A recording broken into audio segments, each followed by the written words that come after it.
You're listening to Storage Nerds Podcast, where we unravel the best-kept secret of the real estate investing world, the storage industry. Join the grassroots guru in self-storage, Stacy Rossetti, in insightful discussions about finding, funding, and running these spaces, allowing you to yield the highest returns possible. Get your foot in the door on self-storage and discover how to properly purchase facilities, negotiate with sellers, and close the deal without worries. Start unpacking that investment wisdom with Stacy right now.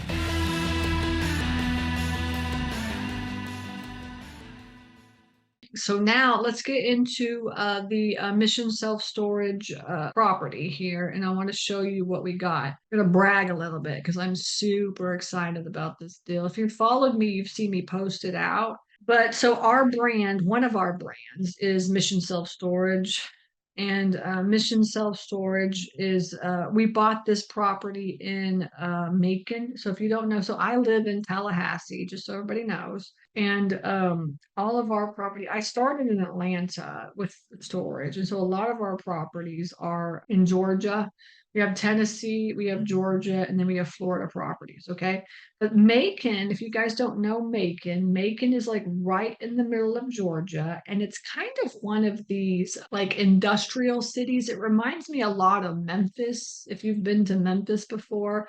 It's like a lot of rental people, a lot of industrial stuff. And so we ended up like, and the way that we found this property is through driving for storage and like virtually driving for storage and cold calling, right? Which is exactly what I teach in the course. And this is exactly what the guy that I talked to today that bought the course for Black Friday, he's doing, right? So the same process.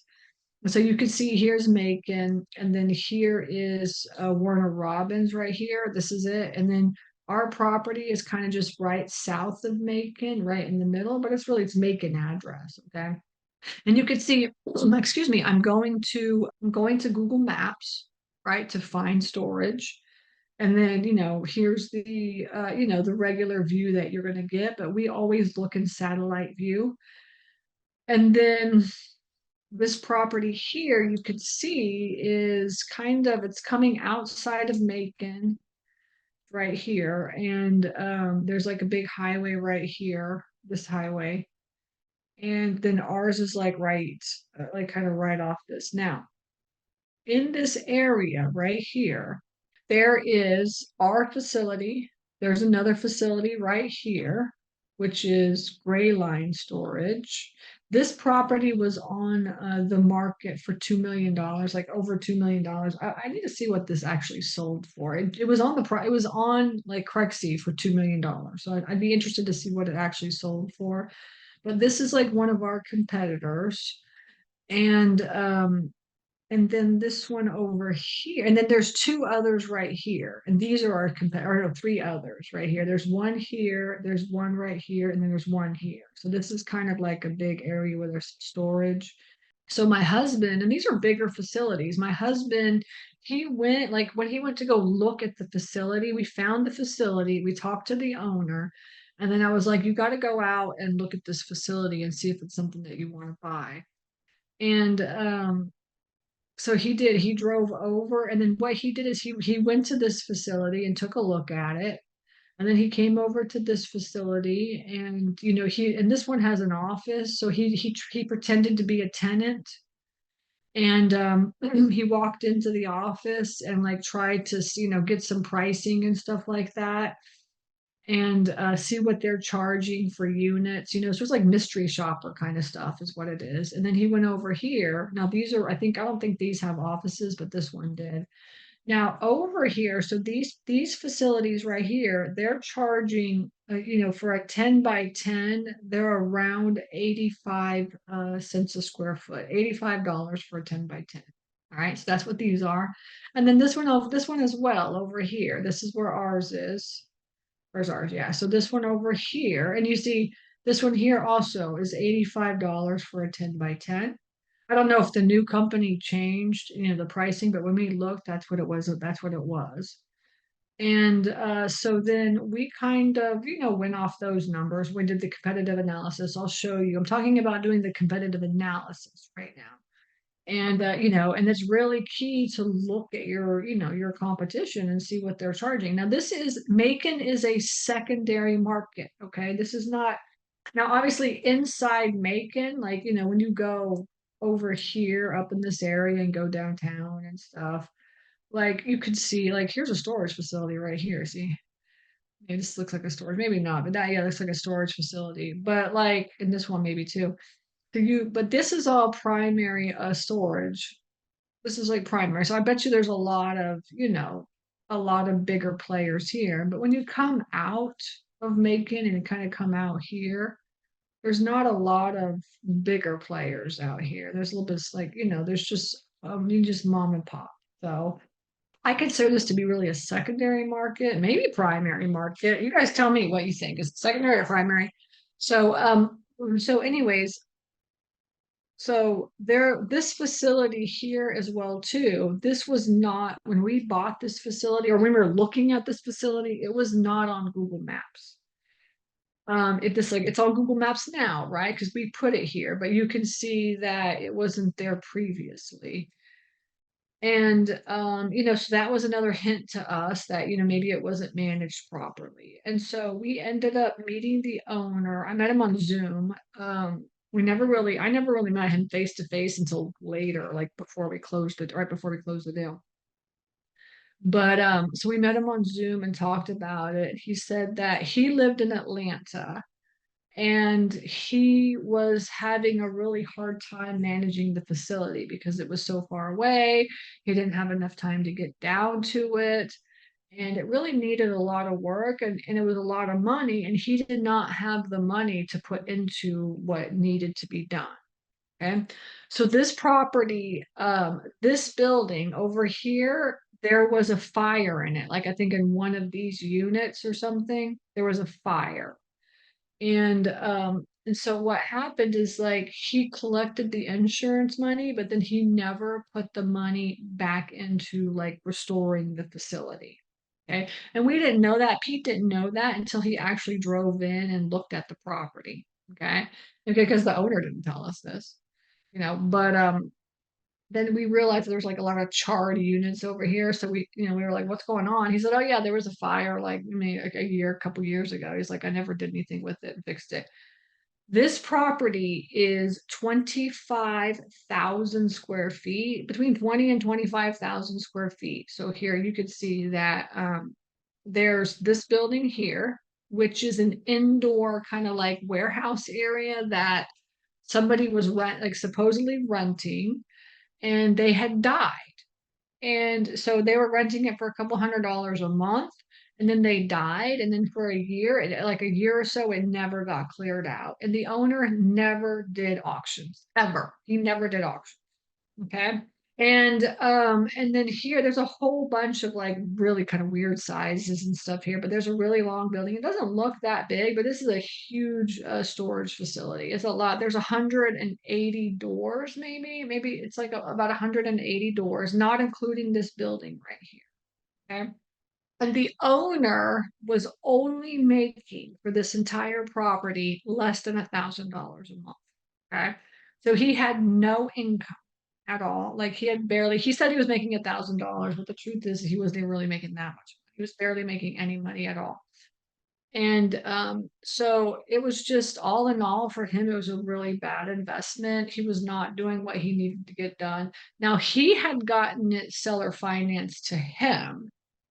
And he only had and he only bought it for like I think he only bought it for maybe 100 grand or 150 grand or something. And that was like maybe 10 or 15 years ago. So he had pretty much paid the thing off. And so he didn't really have like a mortgage. He didn't have any expenses. And he really didn't do any marketing. There was barely anything done to this. It had just been sitting and just collecting dust and like somebody came and lived in it and then had a fire and like ruined it and it was getting vandalized and it was like there were no lights up. I mean, it was completely dark. There was no cameras. There's nothing. It was like a completely abandoned storage facility and like nobody wanted to put their stuff there because it was super scary, right? And so when we talked to the owner, what happened was that I put like I got on Zoom with him and I asked him about the facility and I said, we'd be interested in buying it, what's the story? And he kind of sort of like, gave us a story, but not really. And just told us the income. And so then but he's, when he talked, he said he wouldn't, like, he didn't want to take a low ball offer or anything like that. He said he'd sell it, but he didn't want to take like a super low ball offer on it. I said, okay, we'll come up with something for you. Okay. Now, this property, just so you know, is this little property right here. But then also this whole property, all this property right here to the road, this massive, huge piece of land right here. You can see it kind of goes here and then it goes up over here. All in all, it's like 7 acres, total 7 acres. So it goes back and then it kind of looks like an axe a little bit. It's like what it looks like. There's a little handle right here and it comes up. It's this whole big like property. Okay. And that was another thing. It was just a really big piece of property and he just wasn't, just wasn't managing it well. Okay. So that's the story of this property. How did we find it? Virtually driving for storage and then calling him, getting all the information from him, which was all a lie anyways, and then meeting him on Zoom, talking to him. Now, obviously, this is a severely mismanaged facility, okay? When you have a severely mismanaged facility like this, you cannot go to a bank and get a loan. Okay, there's no bank that's going to finance this. So, like, you have to be able to come up with the money to pay this. So, you either have to pay cash, or you have to get a private lender, or you have to do some sort of creative deal structure. All right, that's how you're going to buy a property like this. And there are a lot of properties like this, just so you know. Okay, and those are your 3 options. So what we did is we started getting the numbers from him, and then we to come up with the offer. So I'm going to share the deal analyzer with you so you can see kind of how we came up with the offer and then what we did to it as well too. So, and you can see, you can just search Mission Self Storage Macon, and then you can see like what the property looks like now. All right, this is it. This is it. So we painted the entire property. We put all brand new doors on this property. These are no key locks. A no key lock is it's a remote lock that you can manage from your software, right? It's a very, very good lock. It's a very good way to manage everything right at your door. The no key lock. This is what it looked like beforehand. All right, this is the property. And and you could see that, and it's really not bad. It's just, let me see. I think yeah, this is what it looked like before. This is that big warehouse that I told you that we painted this all black. I put the red door on. That's an Oki lock right here. That's what it looks like. It's a way for you to manage it right from your computer. And these doors are from Janice. This is the sign that we put up. All right, for now, you can see Mission Self Storage with our website and phone number and a QR code. We just now are starting to we just finished this property. That's why I'm going over it and showing it to you. Like, we're in the grand opening phase right now and starting to take tenants right now. So we bought this property at the end of last year. So it took us a year to do everything that you see that we've done. It took us a year to do. Okay. It took a long time for all this CapEx as well too. So also right here, just so you know, like for 200 doors, like 175, 180 doors, it cost us around $150,000 for the doors, and that includes the no key locks. And then we had to paint the thing, and then you can see we put the new gravel. This is all brand new gravel. And we put new lights up, we put cameras up. Anything that you can imagine that needed to get done was done, right? So we knew going into this property and buying it that it was going to need a lot of work. So not only did we have to come up with the purchase price, but we also had to come up with a number for CapEx, right? Oh, hang on. Am I showing pictures? Oh, sorry. My bad. Thank you for telling me. This is what I'm doing. I'm sharing the pictures. And actually all I was doing was just going over the pictures in the Google Business listing. Okay. So you can go to the Google Business listing yourself. Just type in Mission Self Storage Macon. right? And you'll be able to see all the pictures there. Okay. So you could see here, this is us painting the building. This is the way it looked before when we bought it. And another thing I was going to point out is you can notice that here, like he had tried to paint here, but down here he ran out of paint. So he never painted it. So like he only painted the front and then he never painted the back. So really it was like two different colors property. And then look at this. Like who would want to put their stuff there? Like that looks scary to me, right? Like I would never want to put my stuff there, but this is the no key lock right here. This is what I was showing, and this is our sign. And you can see we put our sign up first, and then like we painted after. So this is like sign is the first thing that we did. Okay, so you can just search mission self-storage and you'll be able to find this location here. Okay, now let me share my screen and go to the deal analyzer, which I don't see here. So this is a deal analyzer. All right. So what we did is the way that the deal analyzer works. So hopefully you guys all have access to the deal analyzer and you can use this to run your numbers. But the way the deal analyzer works is anything in yellow is an input. These are all the things that you have to get from the owner. Okay. Now, so what that means is that you need to get your income, your number of units, your total square footage, the vacancy. This is the numbers that he gave us. Okay. Actually, I think he gave us where he was making like 35,000 in the beginning. All right. And then you could see that we have CapEx here, our closing costs, property taxes, utilities, insurance, and then the expenses. Oh gosh, moving that. The expenses on how much it's going to cost to run the deal. Now, on our deal analyzer, okay, you can run your deal in the 5 different ways: a cash offer, owner financing offers, and then a bank offer. Okay, those are the 5 different ways. Now, so when I started looking at this facility, essentially the first step for us is trying to get this tab filled out. This is your inputs, right? This is the main things that you're going to need in order to run deal analysis, right? And this is kind of what they gave to us. This is what we did. We ran it even at a 6 cap, right? Because it was like during the time of COVID and everything's like super expensive and stuff too. So, and then after we get these inputs, okay, the next thing that we do is we fill out the unit mix tab.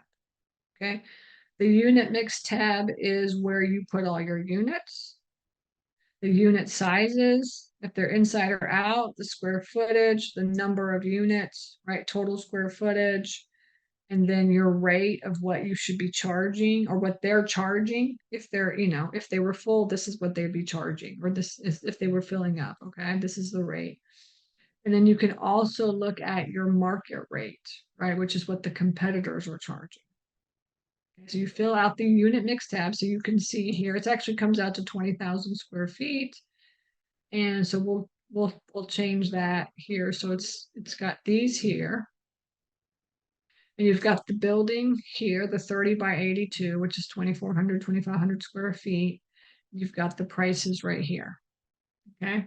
That makes sense to everybody? And so you're filling this out.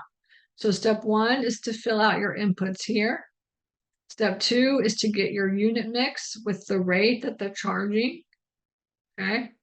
And then step 3 is to get your competition, your competitive analysis.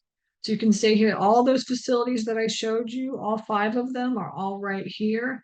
And this is what they charge for all their unit sizes.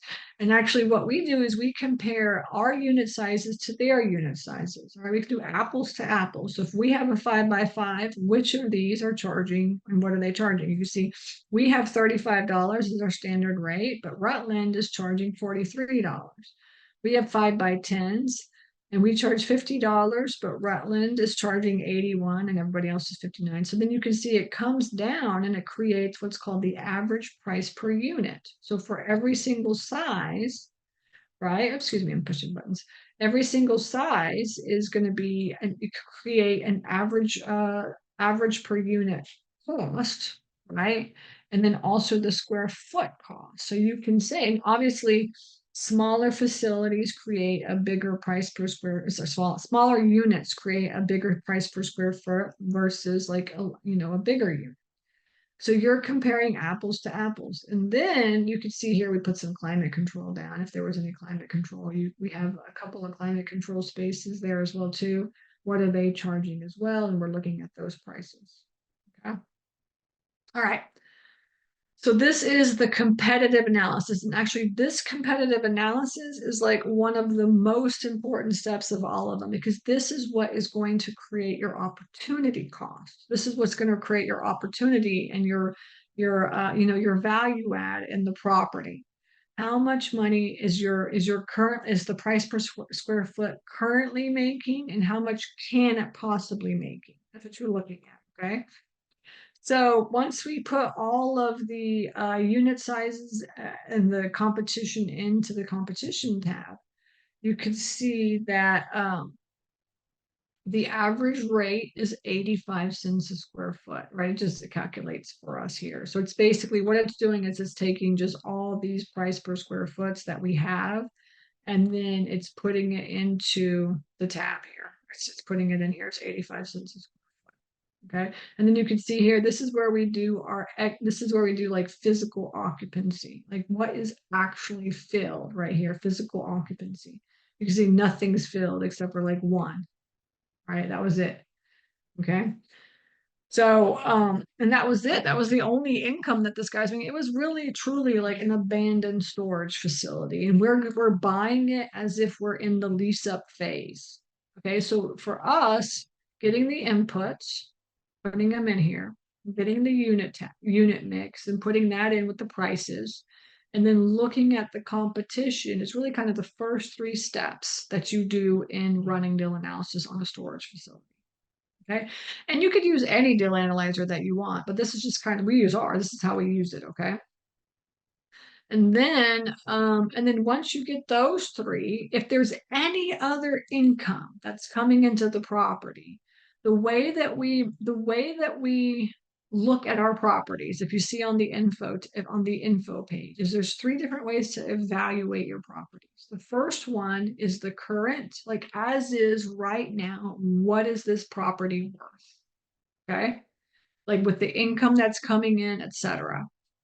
And then potential is like, okay, I want to get this from halfway vacant or leased up to full, right? I'm not going to raise the rents.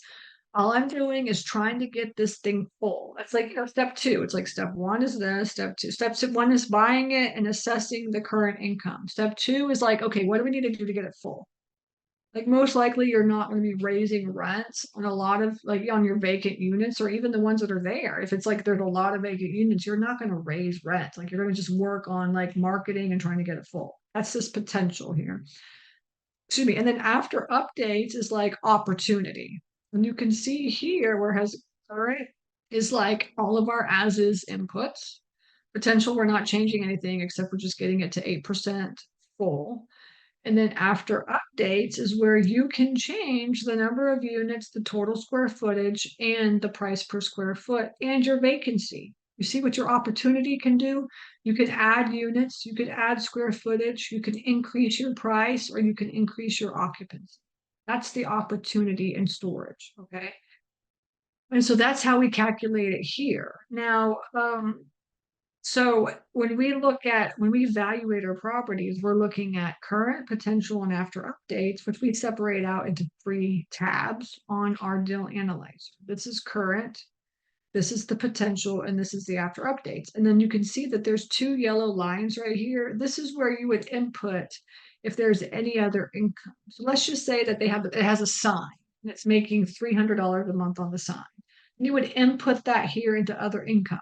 Or if there was doing U-Haul, right? It was making a good amount of money on U-Haul, you would just stick it right here in the other income.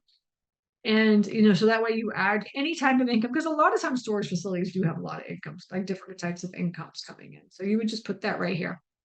And then also here, like if you buy a big enough property where you're going to be having a property management fee, then you would be putting that here as well too, to see if you could afford it or not. And if you want to see that, okay? Okay, so now, So this property, the numbers for this property are as follows. Let's just put this to a 7 cap. Right. So the cap rate is really based on the location. Let's say a year ago, we ran the numbers at 6 cap. We probably could have got a 6 cap a year ago, but now, markets change. Everybody's conservative. So a 7 cap is a better number to run numbers at right now. So we're at a 7 cap. And then it really isn't making any money right now. I think it's making like let's say $1,000 a month. Right, that's really what it's making, is around 1,000. We have like a couple of people that have rented space and stuff now.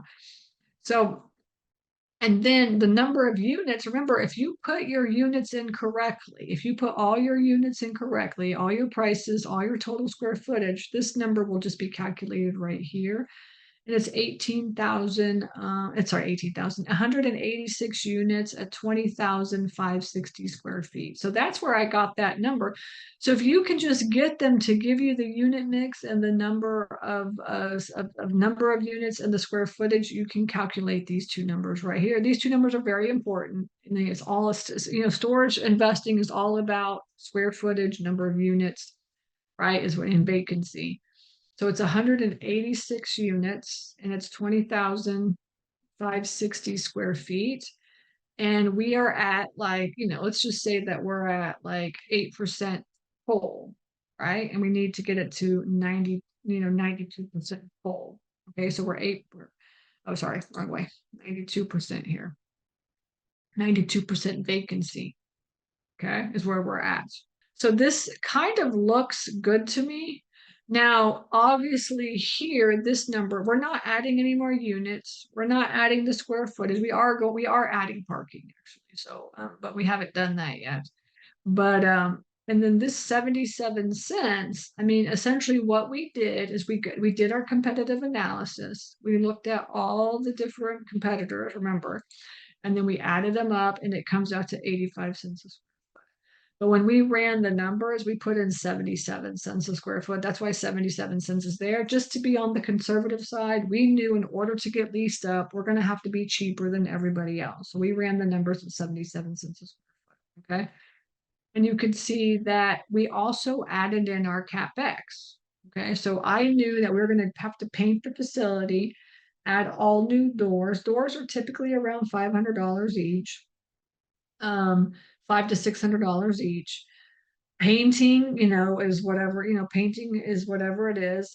We got quotes from like $10,000 to $30,000. So, I don't know what to tell you about painting. We had to paint, we put new gravel down. The gravel cost us for all this entire location, cost us about maybe 30 grand or so. And then we put cameras in. Cameras are not expensive. Like cameras are super cheap. And then we put lights up. There were no lights. And so we had, the Georgia Power come in and they put brand new, like that thing is lit up like a football field. It's like super bright now. It's the brightest thing on the street, on the highway for sure. And so we put all new lights in, but that didn't cost us very much, maybe couple $1,000. So really the bulk of it was the doors, the no key locks, and then the painting. And so we kind of calculated around like between $200,000 and $250,000. In the end, we're right at around 225,000, and we still have a couple more things to do. So I think 250 is a good number for us. Okay. It cost us a couple $1,000s to close. Our property taxes are only around a couple $1,000. We just paid property taxes. And utilities and insurance are here as well too. So utilities now we pay about $1,000 a year, $100 a month. All right. And then these are expenses. So property maintenance is like the boots on the ground person, going out, repairs, anything like that. The staffing is the answering of the phones, all the admin, all the auctions. We had to do a lot of auctions. Like almost every single one of those units was filled with crap. All the ones that were not fine, like burnt, are all filled with somebody. We had to get rid of all of those. I think we did like 60 or 80 auctions in one day. And and got everything all cleared out, is what we did. So that's kind of how much that cost. And then the software and merchant fees are all right here. And then the marketing, this is how much marketing is going to cost us. And that's it, really. So we ended up paying cash for this property, right? And then we ended up raising another 250 grand for the CapEx. Okay. So we're all in now at like $600,000 on this property. Now, if you would have said, I'm only paying what this thing is worth, we are at a negative $250,000. So we overpaid for this property, right? We overpaid by $250,000. And then we had to come up with the CapEx as well, too. Okay. So when we bought this property, we were at a -3 cap rate, right? A -3, which severely mismanaged facilities are always at negative cap rates. Okay. And but then we're going to take this thing, you can see, to $2 million, right? So once we get this leased up to 92%, then we will take it from a -3 cap to a 24% cap rate. Okay, so we bought a $350,000 property. We bought a $2 million property for $350,000. We put $250,000 into it, and now we're in the lease up phase. Now it's all about marketing. What do we need to do in order to get this thing done, to get this thing leased up? And that's where we're at right now. So on the deal analyzer, you have your financing input tabs, right? And then when you make your offers, I told you we're making 5 different offers. You're running your numbers at 5 different ways. The cash offer, right, at 350, our cash on cash is at 24%. And then the bank financing, if we would have gotten this bank financed, if we could have gotten a bank finance, we would have been at 30% plus. We could have gotten it seller finance, which we tried very hard to get the owner to seller finance, but he said no, he wants cash, he wants to be done, he's out. So we would have been at 40% with 10, 15, and 20% down. We just ran a bunch of numbers. This is kind of where we were at with the offers. But as you can see on the deal analyzer, you can run all different types of scenarios just based on what your parameters are. And when you're looking at deals, your parameters are, what is the purchase price? What is the down payment that you can afford? What's the interest rate that you can afford, right? And then what is going to be the balloon and the amortization? And these can be, anywhere from 5% or 0% to 50% down. We have some students say, look, I'll put 50% down. We have, interest rates from 3 to 8% right now. We've got balloons from 1 to 10 years. We've got amortization from like 20 to 30 years. All right. So, there are a plethora of ways for you to run your numbers, but this really kind of gives you a visual of how you can play around with your terms and just make a couple of terms that fit into your parameters. And it's a very good way for you to negotiate, because once you figure all this out, what the deal analyzer does is create your offer letter. And it automatically just creates it so you can send it over, and then you just show them basically what you're showing them is like, look, this is our purchase price. This is our monthly payment. This is the interest rate we're offering. These are the terms. This is the down payment. This is what you're going to get down. And this is how much money you're going to make if you sell or finance it to us, right? You're going to make anywhere from $60,000 to $130,000. And that means that on a $350,000 property, you're really going to make $417,000 to $480,000. So you see how we're showing the owner how much money they could possibly make if they sell or finance it with us. And this letter, we call it the magic letter, really opens up the eyes to owners. Now, we sent this over to Morris, the owner of this one. He said, no, I just want the cash. He's like, I want to move to Costa Rica and that's it. Like, I'm out of here. I got to get out of the United States. It's all going to hell.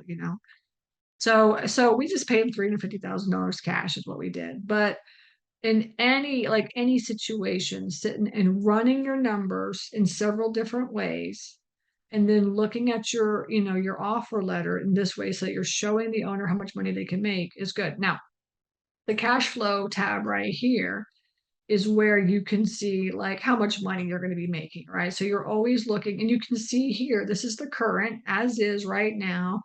On cash, I'm out $1,500 a month. Right now, we're losing $1,500 a month. Okay. And then But once we get it, up and running to where the income is full, it's going to be making $15,000 a month. Our expenses are around $2,500 a month, which is typical for us. And then our NOI is 12,000. And then minus, there's no mortgage, right? So minus the income is a 24% cash on cash return.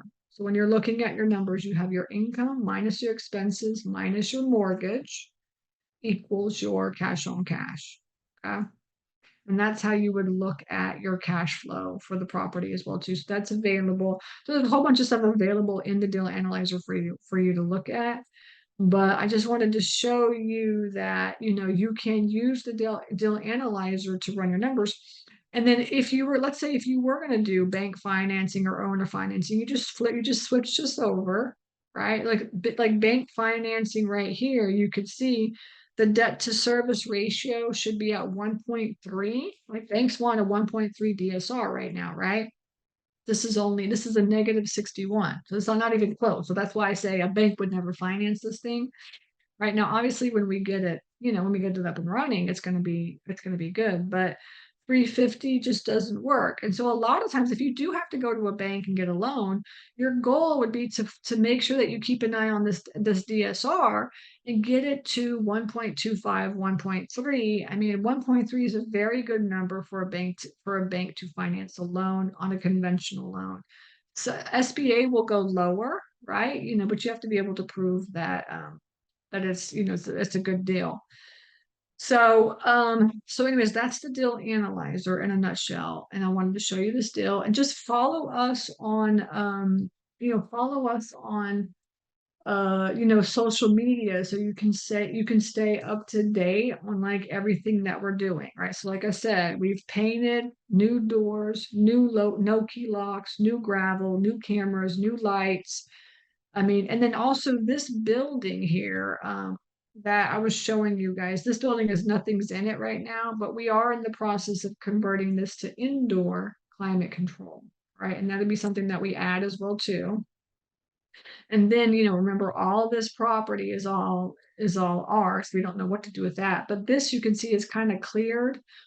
When they did the gravel, they came in and really cleared it, leveled it out, and this is where we're going to be doing the parking. So we're in the process, we have cameras all up, and we're in the process of putting lanes in, and we'll be able to park boat and RV parkings as well too, because this is all fenced in right here, and this is not fenced in. But if there is a way to drive in from this road to this road. I think there's like a little road right here, but we haven't just figured out what to do with that yet. But here for sure will be parking, and here for sure will be indoor climate control. And so when I'm looking at the daily analyzer, in the other income sections, right? So I wouldn't do it in the current, we're not making any money. I wouldn't do it in potential. You could do it in potential you want, but definitely after updates, I could add, RV parking right here. And then I could also add the climate control and say, okay, I'm going to have 10 spaces available here, and I'm going to have X amount of spaces here. So I'll be making X amount of dollars, and that adds to my opportunity cost on the back end. You could run the numbers on other incomes. All right, I think that's good. That's enough. Let's see what else we got here. So Bruce is asking, how did we decide on 350? That's a good thing. That's what he asked for.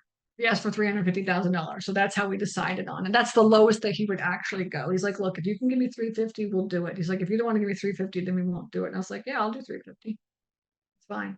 That's really how it went, honestly. And I'm okay. Every deal I've ever bought, I'm okay with paying like more than what it's worth, because in the long term, I always look at just the appreciation on the back end. And remember, we buy severely mismanaged. Like every facility that we buy is exactly like this one. So like we're okay with paying a little bit more, and then we just know that we're gonna, if I can't, the way that I look at it too is like, I want to be able, on a severely mismanaged facility, I want to be able to double, if not triple the value of that property. All right. So I'm not going to buy a severely mismanaged facility if I can't double or triple it. I want a 2x or 3x the property. That's what I want to do. Okay. And do you have a vintage year that you won't go below? Well, Oh, and Linda, the one that just bought the one in Texas, I mean, hers is like her facility is older, but it looks good. It just needs to be like fixed up and painted, but it looks nice. And the thing is, like in Texas, like older storage facilities, especially in like smaller towns and stuff, you see this a lot. Like this is totally normal. No, obviously you don't want to buy a super old, like old storage facility looks like crap in like the middle of a primary market, because then you have to do a lot of work to have a lot of capex. But like for instance, in Austin, Texas, I remember like near like Lakeway, where because I'm from Austin, like so I'm always in that area, and there's like a really, really, really old storage facility from like the 1960s. And it's just like right in this primary market, and it's totally abandoned. And the thing is like really people can just buy that property and just like bulldoze it and like put something else on it, because it's just not worth it to do all the work. And like a primary market, you need to have a really nice storage facility. The older ones are okay in like tertiary and sub-tertiary markets. You'll be just fine. Okay. Unrelated question. The email that I received and registered through mentioned a weekly training, but the invite was not recurring. No, you have to register each week on your own. Okay, so just go to stacyrossetti.com and then you just register if you want to come. Okay, I'm here pretty much every Wednesday. I'm not going to be here in between Christmas and New Year's. I'm taking that week off and spending with the family.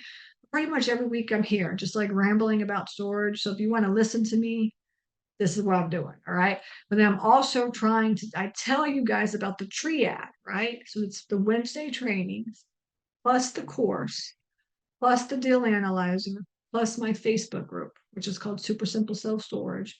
If you could do all four of those, it's really a triad. It's a triad, but it's like I guess what's this, a square? I don't know. But anyways, if you could do those, then for 2024, you'll be really good. Okay. So that's my story. I'm sticking to it. And on top of that, if you want coaching, then you just go to storagenerds.com. Right. That's where I hold your hand and I tell you what to do and I give you a thumbs up on everything. All right. That's storagenerds.com. And then turnkey acquisitions is where you can hire my virtual assistants. I have 15 virtual assistants that do nothing but call owners and put offers in. So if you're like, I don't want to be doing all that work, man, it's too much work, then just hire my team and they'll do it for you. Yeah. It's turnkey acquisitions. That's all on my website. And so Teresa's asking, do you help with new builds? Yes. So in the coaching program, there is like people that can only afford $200,000 properties and people that can afford $3 million properties. And then there's like people that are doing new builds, conversions, buying mismanaged facilities, income producing properties, lending, partnering. So just think of like storage nerds as a community where people are just kind of like me because I attract people like me anyways. And then we're all trying to work together to get like deals done. And the purpose of storage nerds is to help you succeed in the storage investing world. That's really the purpose of it. And turnkey acquisitions is to really help you find that deal. All right. So and for 2024, like we are not buying any more storage facilities because we have 16 and my husband, he's running around like a crazy person because, we're vertically integrated and we do everything ourselves. So he's like, that's it. No more storage facilities. So for 2024, I am like helping my students. That's what I'm here for. That's what I'm going to be doing. That's my goal to, help as many students as I can. Okay. Bruce, can you decide the CapEx terms? Okay. Yeah. So the doors were 150 grand. It was the doors plus the no key locks were 150 grand. We could have just got the doors for 100 grand. Okay. But we decided to add the no key locks onto it. And so that was 150 grand. Okay. So we're like, we could have made this this is gonna be the nicest facility in the area, honestly. And let's see what else. And then the gravel was around like maybe 30 to 40 grand. I can't remember. And then the cameras like maybe $1,000, 1,500. So we have a whole bunch of cameras everywhere. And then the lights were just like a couple $1,000. That's it. Okay. That's it. Really, it's not a lot. It really isn't a lot. What it is time, honestly. So, and like, we had Janice come out and do the doors. And I mean, they were amazing with the doors and stuff. They did really, really good. So, you just have to have the money to do everything, really. Okay. Yes. The training for my coaching students is like Well, that's another thing too. So we have the boot for storage nerds. We have the boot camps. We have one-on-one coaching. You've got the masterminds. We have one mastermind for like everybody, and then one mastermind for the like only owners. Like we had our owner mastermind yesterday, and all the owners get on, and we all talk about like one of the guys, the owners. He has like four or five. One of our students. He has like 4 or 5 facilities now, and he had an issue with like one of the contractors falling, one of his employees falling off of a ladder. And so we talked about that and like what's the purpose of like having insurance and this kind of stuff. So like the owner mastermind is like really like getting into the deep ownership is what it is. I love that mastermind.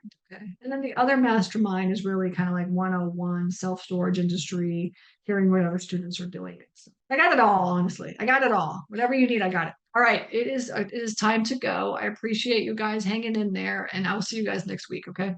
Again, take care. Thank you for joining us for this episode of Storage Nerds. Hope this informative conversation inspired you to go out there and jump into this highly profitable business venture that people rarely talk about. Get more tips on storage space investing at www.stacyrossetti.com. Don't forget to subscribe to the show and leave a rating. Together, let's build that thriving passive income one storage space at a time. Until next time.